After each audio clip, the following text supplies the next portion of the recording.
अस्सलामुअलैकुम ट्रेडर्स। काजी forex tips channel में खुश आमदीद। आज का हमारा टॉपिक एनएफपी के डाटा पर है कि इनको रीड कैसे किया जाता है, और एंड में मैं आपको आज का एनालाइज भी करूँगा कि क्या पॉसिबल हो सकता है। पहली बात तो मैं ये कहना चाहता हूँ कि ये जो डाटा होता है, इस डाटा तक हमारी रसाई नहीं होती। हम रिटेल ट्रेडर्स जो है ना, वेबसाइट से डिफरेंट जगहों से न्यूज़ रीड करते हैं, तो तब जाके हम एनालाइज कर पाते हैं। एक्चुअल में हमारे पास जो है ना तो हम यूएस में रहते हैं और ना ही हमारा उनकी किसी इकानमी से ताल्लुक़ है कि हम उसमें इन रहते हो तो हमें पता हो कि मुल्क में क्या हो रहा है क्या नहीं हो रहा। हमारे जो सोर्सेज होते हैं वो यही न्यूज़ होती हैं, न्यूज़ चैनल्स होते हैं, या ये गूगल वगैरह हो गया। इन चीज़ों से हेल्प लेके हम अंदाज़ा करते हैं।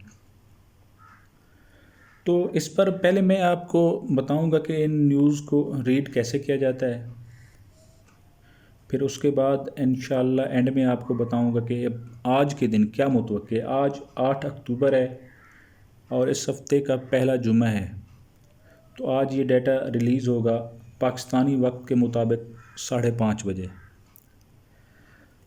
तो सबसे पहली बात ये कि ये जो डाटा होता है ये प्रीवियस मंथ का डाटा होता है। अब ये जो अक्टूबर लगा हुआ है ये सितंबर का डाटा रिलीज़ होगा कि इसमें क्या क्या हुआ। और इसमें तीन चीज़ें, जो डाटा रिलीज़ होता है उसमें ये तीन इंतहाई इम्पॉर्टेंट चीज़ें होती हैं, जिनमें एक हो गया एवरेज आवरली अर्निंग, दूसरा हो गया NF employment change, non farm employment change, और तीसरा हो गया अनएम्प्लॉयमेंट रेट्स। तो ये तीन चीज़ें देखने के हमें ज़रूरत होती है और ये तीनों ही इंतहाई अहम है, लेकिन जो सबसे ज़्यादा अहम है वो है एवरेज आवरली अर्निंग, यानी कि एक मज़दूर की, इसमें काश्तकार भी शामिल होते हैं, मज़दूर भी शामिल होते हैं, डेली वेजेस वाले भी शामिल होते हैं, कि उनकी जो है ना इसमें एक घंटा वो कितना कमाते हैं। ये उनका डाटा होता है कि एक घंटे में उनकी क्या औसत है, रेशियो है कमाने की, अर्निंग की। तो दूसरे नंबर पे जो अहम होता है वो एम्प्लॉयमेंट चेंज होता है, मतलब कि कितना परसेंट जॉब्स ऐड हुई या कितना जॉब्स ऐड हुई हैं, कितना बंदे गए हैं, कितना उसमें रहे हैं, इसमें ये चीज़ें होती हैं। और अनएम्प्लॉयमेंट रेट जो है ना, मुल्क में बेरोज़गारी की शरह है कि कितना हुई है, कितना बंदे छोड़ के गए हैं जॉब्स को, या कितना बेरोज़गारी बढ़ी है या कम हुई है। ये तीन चीज़ें इंतहाई अहम होती हैं। अब मैंने आपको इन तीनों का एक ओवरव्यू दे दिया, अब आपको अंदाज़ा हो गया। अब देखें, अनएम्प्लॉयमेंट रेट है, अगर बेरोज़गारी बढ़ेगी मुल्क में तो उसकी माशियत पे क्या असर होगा। क्लियर है, अगर बेरोज़गारी बढ़ेगी तो उसकी माशियत कमज़ोर होगी, क्योंकि जब बेरोज़गारी बढ़ेगी बंदों के पास पैसा ही नहीं होगा तो वो ख़र्च क्या करेंगे। जब ख़र्च ही नहीं करेंगे तो वो माशियत डाउन होगी। जब पैसा सर्कुलेट नहीं करेगा, सर्कुलेशन में नहीं होगा, तो उसकी माशियत कमज़ोर होगी। पैसे को हमेशा सर्कुलेशन में ही रहना चाहिए माशियत की मजबूती के लिए। दूसरा है कि कितना जॉब्स ऐड हुई हैं। अगर देखें, अगर तो जॉब्स ज़्यादा ऐड होती हैं तो साफ ज़रा वो मुल्क में, यानी कि सोर्सेज बढ़ रहे हैं, कारोबार बढ़ रहा है, तरक्की कर रहा है, इसी वजह से उनकी जॉब्स जो है ना ऐड हो रही हैं, तो ये मुल्क की इकानमी के लिए एक अच्छा एक सिग्नल होता है। इसी तरह उनकी घंटा की, यानी कि जो औसत इनकम है, आमदनी है, अगर वो बढ़ती है तो साफ ज़रा वो ख़र्च भी उसी हिसाब से करेंगे। तो ये भी बड़ी फ़ायदेमंद चीज़ होती है, इकानमी मस्बत यानी कि असरअंदाज होती है। तो ये तीन चीज़ें हैं। जो एक होता है प्रीवियस, यहाँ पे अगर आप उनका रिज़ल्ट देखें, एक है प्रीवियस, उसके बाद है फारकास्ट, यहाँ पे आना है एक्चुअल डाटा जो 5:30 बजे आएगा। जो माहिरीन होते हैं, जो फिनंशियल एनालिस्ट होते हैं, तो ये फारकास्ट ये वही लोग करते हैं कि अब ये पॉसिबल है, अब ये ऐसा हो सकता है। अगर तो ऐसा होता है तो उनके मुताबिक ही होता है, तो मार्केट पे अच्छा, यानी कि जिस तरह रिज़ल्ट होता है उनका शो होता है, उसी हिसाब से असर पड़ेगा। लेकिन अगर इससे डाटा चेंज आता है, एक्चुअल जो डाटा आता है जो रिलीज़ होता है वो अगर उनकी फारकास्ट से चेंज होता है तो फिर उसका असर ज़्यादा पड़ता है, उसमें काफ़ी ज़्यादा फिर असर आ जाता है। तो अभी हम देखें, अगर मैं आपको सबसे पहले जो है ना अनएम्प्लॉयमेंट चेंज की बात करता हूँ, एम्प्लॉयमेंट चेंज की, तो ये देखें, ये 2,35,000 यानी कि 235 के, तो ये जॉब्स थी अपना अगस्त का डाटा। और इन्होंने सितंबर का कहा है कि 490 के, 4,90,000 जॉब्स ऐड होने, तकरीबन ऑलमोस्ट 5 लाख जॉब्स ऐड होंगी।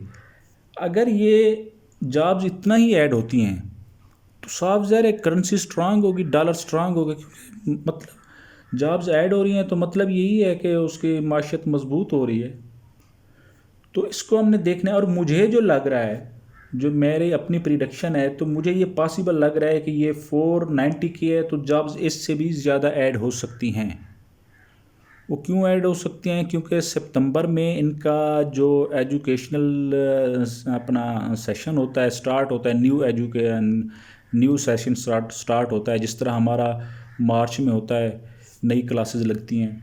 तो इनका अमेरिका का, यूएस का सितंबर में स्टार्ट होता है। तो ऑलमोस्ट वो जो है ना एजुकेटर्स को हायर करते हैं, बेरोज़गारी की शरह कम होती है और जॉब्स ऐड होती हैं। क्योंकि अब ये नहीं पता कि उनमें कोरोना की वजह से कितना जॉब्स ऐड हुई हैं, कितना उन्होंने, हमेशा पहले जो है ना, जो अगर प्रीवियस देखा जाए तो इस कोरोना वायरस से पहले 2019 से पहले, तो वो फिर जो है ना हर सितंबर में तकरीबन 12 लाख जॉब्स ऐड होती थी एजुकेटर्स की, 1.2 मिलियन। तो अब ये नहीं पता कि उन्होंने कितना ऐड किए हैं, कितना इसको उन्होंने शामिल किया है जॉब्स को, कितना बंदे रिक्रूट किए हैं नए। तो इस पे हम जो है ना एक गैस ही कर सकते हैं। तो मेरा जहाँ तक पॉइंट ऑफ व्यू है कि ये इसने 490 के से ऊपर ही आना है, जॉब्स ज़्यादा ऐड होनी है तो डॉलर स्ट्रांग होगा, पहली बात। अब ये 3 न्यूज़ हैं, इनको जहन में रखें, ये तीन न्यूज़ हैं। अगर तीनों एक दूसरे के अगेंस्ट आ जाएं तो फिर जो है ना वो मिक्सअप हो जाता है, कभी मार्केट ऊपर कभी मार्केट नीचे। अगर डॉलर कमज़ोर हो रहा है, तीनों डॉलर की कमज़ोरी की निशानदेही करें तो मार्केट डॉलर जो है ना ज़बरदस्त गिरेगा। फिर अगर तो ये तीनों ही स्ट्रांग आ रही हैं तो फिर डॉलर ज़बरदस्त स्ट्रांग होगा। ये बात आप जहन में रखें। अच्छा, अब अनएम्प्लॉयमेंट रेट है, उन्होंने पिछले जो अगस्त में था वो 5.2% था बेरोज़गारी की शरह, अब जो है वो 5.1% है। यानी कि उनके मुताबिक जॉब बेरोज़गारी की शरह कम हुई है। तो ये भी करेंसी, अपना करेंसी के लिए, इकॉनमी के लिए अच्छा है अगर उनमें बेरोज़गारी की शरह कम हुई है। तो मुझे अभी जिस तरह मैं बता रहा था कि जॉब्स, पहले देखें जॉब्स ज़्यादा ऐड होंगी तो अनएम्प्लॉयमेंट रेट जो है ना साफ ज़ाहिर है वो कम ही होगा, उसकी परसेंटेज यानी कि बेरोज़गारी कम ही होगी। अगर ये दोनों न्यूज़ पॉजिटिव आती हैं, ये कम आती हैं 5.1% से भी कम, और ये 490 के से ज़्यादा, तो डॉलर ज़बरदस्त स्ट्रांग होगा, यूरो यूएसडी नीचे जाएगा, यूएसडी जेपीवाई ऊपर जाएगा। अब तीसरी जो अहम तरीन न्यूज़ है, ये इन दो से भी ज़्यादा अहम है, वो है उनकी औसत आमदनी पर घंटा के हिसाब से।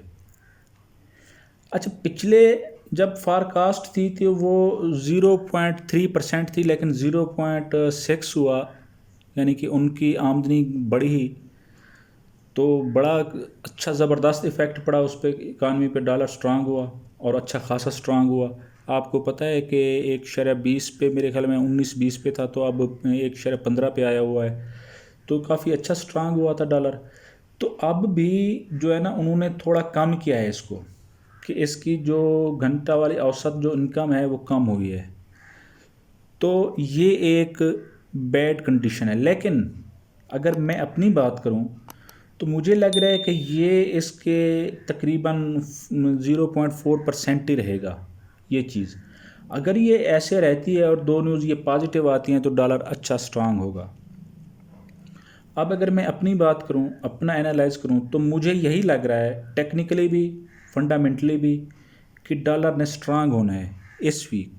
आप इस पर ट्रेड ना करें, अभी इनको पहले जो है ना स्टडी किया करें, कुछ 5-6 मंथ उनको जो है ना देखा करें, देखें पहले, उसके बाद जो है ना अगर आप इसको ट्रेड करना चाहते हैं, प्रॉफिटेबल होती हैं लेकिन न्यू ट्रेडर के लिए ये प्रॉफिटेबल नहीं होती, न्यूज़ में पहले बता रहा हूँ। इसमें बहुत सारे फिर इश्यूज़ होते हैं, वो आपको जो है ना अभी समझ नहीं आएंगे जब तक आप इसको स्टडी नहीं करेंगे। इसकी बैक टेस्टिंग करें, बैक में जाके देखें, पिछले मंथ का रिज़ल्ट देखें, फिर वहाँ पर चार्ट पर जाके देखें, फिर उससे पिछले का देखें, फिर वहाँ पर चार्ट पर जाके देखें, तो आपको अंदाज़ा हो जाएगा। अच्छा, डेली टाइम फ्रेम आपने रखना है तो आपको अंदाज़ा हो जाएगा कि क्या असर पड़ा है इकानमी पे, डॉलर पे क्या असर पड़ा है। इसी तरह आप बैक जाते जाएँ, यहाँ पे ऊपर ऑप्शन है इसकी, ये फॉरेक्स फैक्ट्री अगर .com पे जाएँ आप, तो यहाँ पे आपको पूरा कैलेंडर शो होता है, आप जिस भी मंथ का देखना चाहें वो देख सकते हैं। तो यहाँ से आप जो है ना अपना चेक कर लें, पीछे 6-7 माह 8 माह साल के लिए चेक करें, आपको कुछ आइडिया हो जाएगा इसका कि क्या पोजीशन है इसकी। तो ओवरऑल जो मैं आज मुझे लग रहा है, आज यही पॉसिबल मुझे लग रहा है कि डॉलर ने स्ट्रांग होना है, क्योंकि मुझे 2 न्यूज़ ये पॉजिटिव लग रही हैं कि उसमें अनएम्प्लॉयमेंट की रेशो कम हुई है और जो है ना जॉब ज़्यादा ऐड होंगी, क्योंकि सितंबर है, न्यू सेशन है, तो जॉब ज़्यादा ऐड होंगी, तो डॉलर जो है ना काफ़ी स्ट्रांग हो सकता है, डॉलर पॉसिबल है। तो अगर टेक्निकली देखा जाए, तो अगर मैं इसको टेक्निकली देखूं तो मुझे डॉलर इस पॉइंट तक आता, यूरो यूएसडी इस पॉइंट तक आता नज़र आ रहा है। यह है तकरीबन 1.13 पे, तो इस पॉइंट तक पॉसिबल है, क्योंकि ये ऊपर जो है ना इक्वल टॉप्स बनाए थे उसने वीकली चार्ट पे, ये वीकली टाइम फ्रेम है, तो अब नीचे आ रहा है, तो इस रिट्रेसमेंट यहाँ पर आके दे सकता है। फिर वो पॉसिबल है कि अगला नेक्स्ट वीक जो है ना ये सेल ही रहेगा। तो इसलिए, क्योंकि अगर आप ये वीकली चार्ट को देखें तो आपको यहाँ पे देखें, मार्केट ने ऊपर जाने की कोशिश की, यहाँ पे एक सपोर्ट थी, इसको ब्रेक किया इसने, इस लेवल पे एक सपोर्ट थी वीकली, तो इसको उसने ब्रेक किया, और जो न्यू कैंडल ओपन हुई वो इसके नीचे ही हुई, ऊपर जाने की कोशिश की लेकिन दोबारा नीचे आ गई। तो नेक्स्ट वीक मुझे सेल ही लग रहा है टेक्निकली। तो मज़ीद तो अब जो डाटा आएगा, रिलीज़ होगा, उसके बाद ही पता चलेगा, कंफर्म होगा। लेकिन अगर जिस तरह मैंने बताया डाटा इसी तरह ही आता है तो डॉलर स्ट्रांग होगा। फिर नेक्स्ट वीक आप पूरा इसको सेल की एंट्री यूरो यूएसडी पे और यूएसडी जेपीवाई पे आप बाई की एंट्री देखें, तो ये आपके लिए बेस्ट रहेगा। उम्मीद है आपको समझ आ गई होगी। अगर कोई चीज़ आपको समझ नहीं आई इसमें तो आप मज़ीद डिस्कशन कर सकते हैं फेसबुक ग्रुप पे, तो इंशाल्लाह मैं कोशिश करूँगा कि वहाँ भी आपको जवाब दूँ। तो उस वक्त के फिर नेक्स्ट वीडियो तक के लिए अल्लाह हाफिज़। थैंक यू, अपनी दुआओं में याद रखिएगा। अल्लाह हाफिज़।